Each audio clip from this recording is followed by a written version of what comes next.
Bienvenue sur Easy Video. Alors si tu es intéressé par le montage vidéo, par les effets spéciaux ou encore les astuces YouTube, n'oublie pas de t'abonner et d'activer la petite clochette. Alors bien entendu, si tu peux liker, ça fait plaisir. Donc aujourd'hui nous allons faire une incrustation de vaisseaux Star Wars. Cette fois-ci je vais aller un peu rapidement parce que tout ce que tu vas voir dans cette vidéo on l'a vu et revu maintes fois. Alors on commence par faire Start Editing et ensuite on va importer nos fichiers. Ici je vais importer une vidéo de fond et le vaisseau Star Wars en fond vert. Alors si tu ne trouves pas de vaisseau Star Wars en fond vert, tu tapes sur YouTube Green Screen Star Wars et tu trouveras maintes et maintes vaisseaux.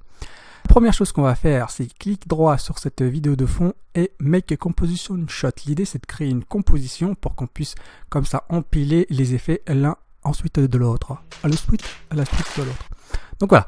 Ensuite, la deuxième étape, ce sera de sélectionner la partie du vaisseau qui nous intéresse, la partie de la vidéo qui nous intéresse plutôt.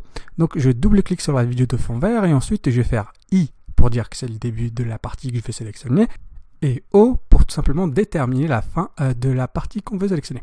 Oui, je répète plusieurs fois partir un jour, non, d'accord. Donc, une fois qu'on sélectionne le début et la fin de notre séquence qu'on veut sélectionner, bon, là je me répète, je radote, je me fais vieux.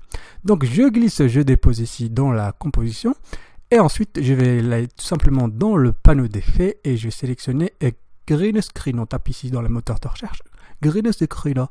Hop, je glisse, je dépose et pouf, par magie, le fond vert disparaît. Là, on va pas retoucher parce que je vais aller vite. Donc, tout simplement, le fond vert disparaît. Là, si je mets lecture, boum, boum, oh, voilà, ça fonctionne tout seul. Donc, pour donner un peu plus de réalisme, qu'est-ce que je vais faire? Je vais faire tout simplement un tracking. Je vais pas revenir dessus, on l'a déjà vu. Donc, poup, poup, poup, track, toup, toup, toup, et hop, j'apparente tout ça. Et regardez, ça fait beaucoup mieux. Et pour finir, histoire de s'amuser, on va faire un petit étalonnage comme ça pour englober l'effet. Donc je vais retourner dans mon montage vidéo, je glisse, dépose ma composition dans le montage vidéo. Ensuite, dans les effets, je vais tout simplement faire Curves. Je vous rappelle, si vous voulez voir comment je fais de l'étalonnage, j'ai déjà fait une vidéo dessus. Donc poup, poup, poup, quelques petits ajustements et pouf, voilà. Pourquoi pas rajouter de lens flare. Allez, lens flare, boum, et voilà.